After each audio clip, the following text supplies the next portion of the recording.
საქართველოს პრეზიდენტი დონალდ ტრამპს ღია წერილით მიმართავს და გამოთქვამს მზადყოფნას. ხელი შეუწყოს ორ ქვეყანას შორის სუფთა ფურცლიდან სტრატეგიული პარტნიორობის აღდგენას. მიხეილ ყაველაშვილი აღნიშნავს, რომ ამერიკის ახალი ადმინისტრაცია ამ დრომდე არ გამოხატავს სათანადო ყურადღებას საქართველოს მიმართ, რაც ქართული საზოგადოების გაკვირვებას იწვევს.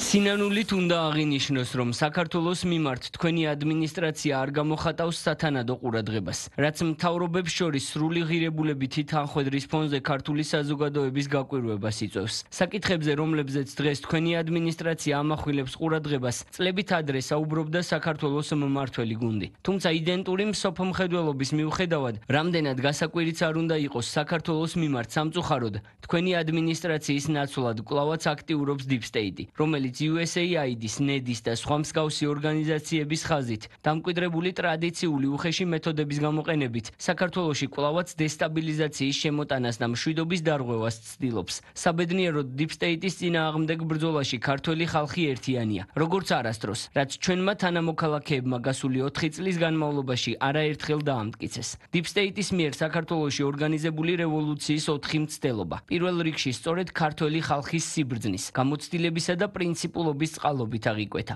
აღსანიშნავია, რომ პრეზიდენტობის რამდენიმე თვის მანძილზე თქვენ მჭიდრო ურთიერთობები დაამყარეთ საქართველოს უკლებლიw ყველა მეზობელ ქვეყანასთან. წარმატებით შეუწყეთ ხელი სამშვიდობო შეთანხმების გაფორმებას აზერბაიჯანსა და სომხეთს შორის. აქტიურად თანამშრომლობთ თურქეთის ხელისუფლებასთან. აღადგინეთ პარტნიორობა ვლადიმერ პუტინთანაც კი. თუმცა ამ ფონზე თქვენი ადმინისტრაცია არაფერს ამბობს საქართველოს შესახებ, რაც როგორც უკვე აღვნიშნე ქართული საზოგადოების გაკვირვებას იწვევს. ვიტოვები მეც, რომ საქართველოს მიმართ თქვენი ადმინისტრაციის დამოკიდებულება შეიცვლება. მნიშვნელოვანია ქართველი ხალხის აღქმაში ამერიკის შეერთებული შტატები არა Deep State-თან, არამედ ამერიკის ძლიერ პრეზიდენტთან, არა მშვიდობის დარღვევისა და დესტაბილიზაციის გამუდმებულ მცდელობასთან, არამედ მშვიდობასთან და სტაბილურობასთან, არა გენდერულ და LGBT პროპაგანდასთან, არამედ ტრადიციული ღირებულებების პატივისცემასთან ასოცირდებოდეს. რომელიც დღეს გავრცელდა ეგრეთ წოდებული პრეზიდენტის ყაველაშვილის სახელით, რეალურად არის ბიძინა ივანიშვილის წერილი ამერიკის შეერთებული შტატების პრეზიდენტს დონალდ ტრამპს და ეს კიდევ ერთხელ ადასტურებს ქართული ოცნების საგარეო პოლიტიკის სრულ კრახს. დღეს კიდევ ერთხელ ძალიან ნათლად გამოჩნდა, რომ ქართულ ოცნებას საერთაშორისო ასპარეზზე არ ყავს უბრალოდ ხელის ჩამორთმევი და ვერანაირ ურთიერთობას ის ვერ დაალაგებს, როგორც ანტიდემოკრატიული ძალა, როგორც პრორუსული ძალა, ვერ დაალაგებს ვერც ამერიკის შეერთებულ შტატებთან და ვერ დაალაგებს ჩვენ საერთაშორისო პარტნიორებთან. ასეთ წერილების გავრცელება არის ძალიან საშიში, იმიტომ რომ ძალიან ტრამპი, როგორც ხედავთ, არის ძალიან ფეთქებადი ხასიათის კაცი და თან ძალიან სერიოზული თვითმფრინავები ყავთ ბომბდამშენები ამერიკელებს და რო ეძახი ტრამპს, რომ Deep State-ი გმართავსო. მან სადმე ცუდად არ გაბრაზდეს და რამე არ მოგწიოს და რამე არ დაგმართოს, ამიტომ ცეცხლს ნუ ეთამაშებიან. ამდენი ხანი რომ დასცინი აბუჩადი კიდევ და Deep State-ი გმართავსო ამ ხელაკაცეუნები, რომელსაც ისეთი პრეტენზიები აქვს, რა 5 ომი გავაჩერეო იძახის და რა ცაკუდათ არ მიაჩნია დედამიწა ქალამნად, ნუ ეგეთი კაცი არის ტრამპი. ამ კაცს რო ეძახი რომ შენ არაფერს არ წარმოადგენდა Deep State-ი გმართავსო, ის კაც ძალიან მალე გაბრაზდება და ძალიან ცუდად გათლის ამათვის წკეპლას. თავად პრეზიდენტი ტრამპი ამბობს, რომ Deep State-ი ებრძვის მას, მათ შორის ევრობიუროკრატია და რა გასაკვირია ეხლა რომ ჩვენ გქონდეს ასეთი განცხადებები და რა გასაკვირია რომ ჩვენ ეს ინფორმაცია გქონდეს, იმიტომ რომ ჩვენც ვართ ასე ვთქვათ ის ობიექტი, რომლის წინააღმდეგაც იბრძვის Deep State-ი და სწორედ ამას ემსახურება ყაველაშვილის ეს წერილი თავისი კოლეგის მიმართ, ამერიკის პრეზიდენტის მიმართ, რომ ამ შემთხვევაში ეს პოლიტიკა, რომელიც ჩვენ გვაქვს ერთ-ერთი ერთნაირი და თავსებადი, რატომ არ იძლევა საშუალებას, რომ დავიწყოთ სტრატეგიული ურთიერთობის აღდგენის პროცედურები.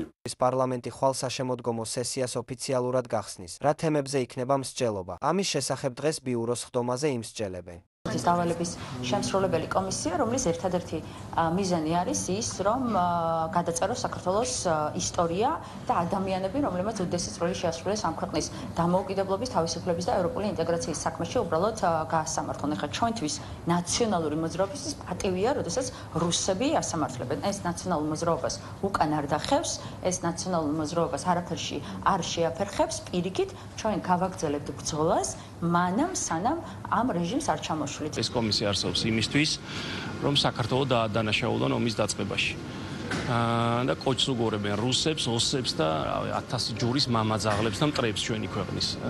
შესაბამისად ეს არის მტრული კომისია, ეს არის მოღალატეობრივი კომისია და ამ კომისიის წევრები თავის საქმიანობისთვის და ძალისხმევისთვის აგებენ აუცილებლად პასუხს. 6 თვის განმავლობაში ქართულმა საზოგადოებამ ნახა საკმარისზე მეტი მტკიცებულებები, რომ ნაცმოძრაობა და მისი ფილიალები, როგორც რეჟიმი, არ უნდა არსებობდეს ქართულ პოლიტიკაში.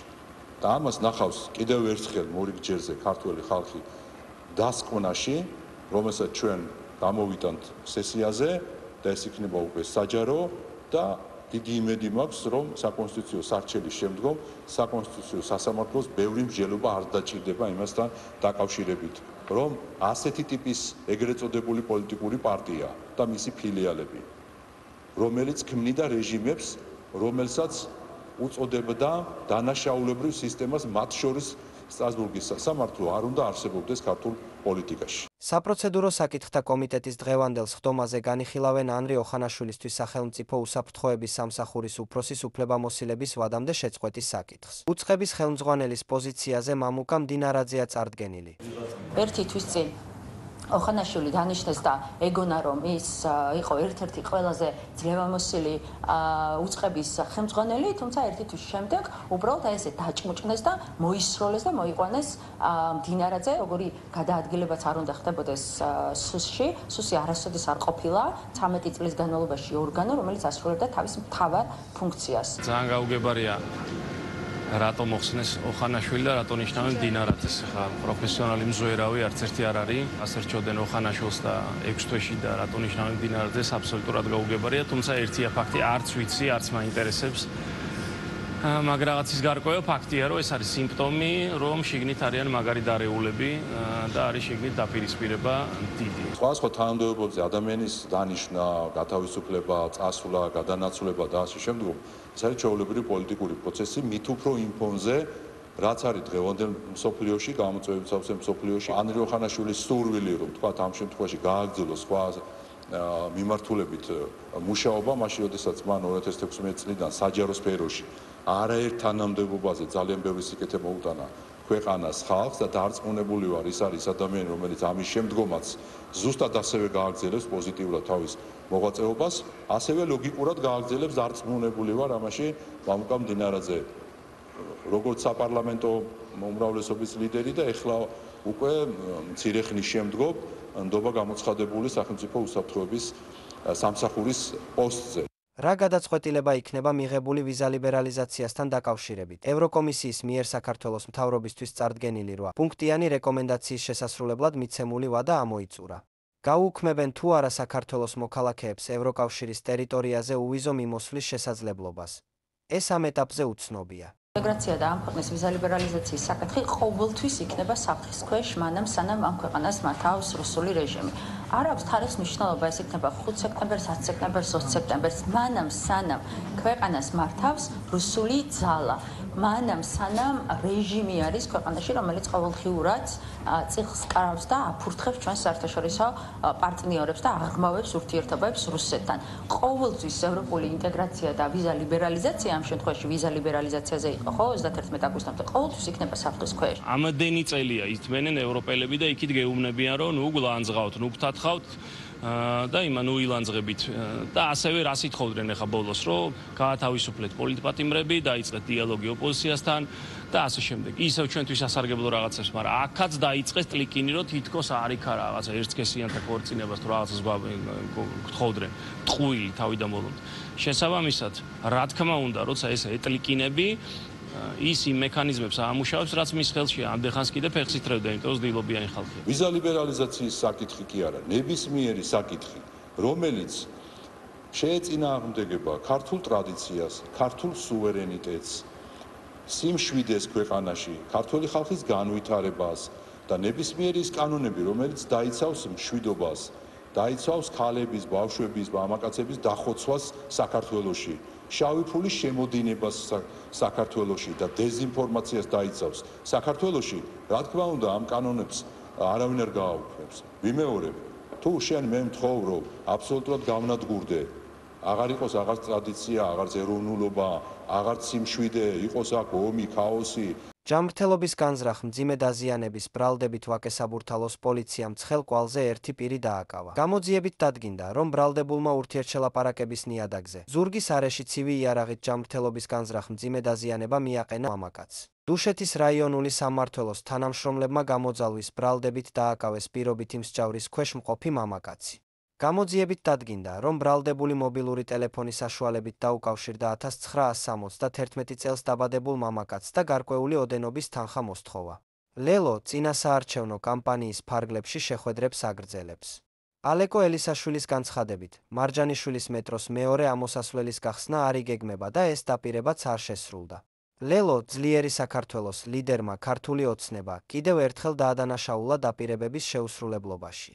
არსებობს ახმეტელის მეტროს მეორე ამოსასვლელი, რამდენიმე დღის წინ ვაჩვენეთ კიდევაც და აი რომ ვაჩვენეთ ახმეტელის ამოსასვლელი, მეორე ჩასასვლელი რომ დაუმთავრებელია ლტება, გაიღვიძა მექთამე კალაძემ და არჩევნებამდე დარჩენილია თვეზე ოდნავ მეტი. ეხლა იძახის რომ ტენდერს ვაცხადებ მარჯანიშვილის მეტროს მეორე ამოსასვლელის გასაკეთებლად თუ ანუ ამ შახტის და მეტრო ახმეტელის მეორე ამოსასვლელი. აქამდე სად იყო? ამ ამოსასვლელს გავაკეთებთ აუცილებლად მარჯანიშვილის ქუჩაზე მოსახლეობა შვება ექნება. ქართული ოცნება მოსახლეობასთან შეხვედრებს აგრძელებს. რუსთავში ნინო ლაცაბიძემ საკრებულოს მაჟორიტარი დეპუტატობის კანდიდატები ქალაქის 10-ვე საარჩევნო ოლქის უბნებში პირადად წარადგინა. წინასაარჩევნო შეხვედრები მოსახლეობასთან და იმ გეგმებზე საუბარი, რაც მომდევნო 4 წლის განმავლობაში გუნდთან ერთად გვაქვს დაგეგმილი იმისთვის, რომ ჩვენი ქალაქის განვითარება გაგრძელდეს. ყველა ნამდვილმა რუსთაველმა, რომელიც არის შეყვარებული ქალაქ რუსთავზე, დაინახა თურისი გაკეთება შეგვიძლია ქართული ოცნების გუნდს რუსთავში. ამ 4 წლის განმავლობაში ნათლად დავინახეთ, რამდენი ახალი პროექტი გაკეთდა და ახალი სივრცეებით და ბევრი სხვა ინფრასტრუქტურული პროექტი.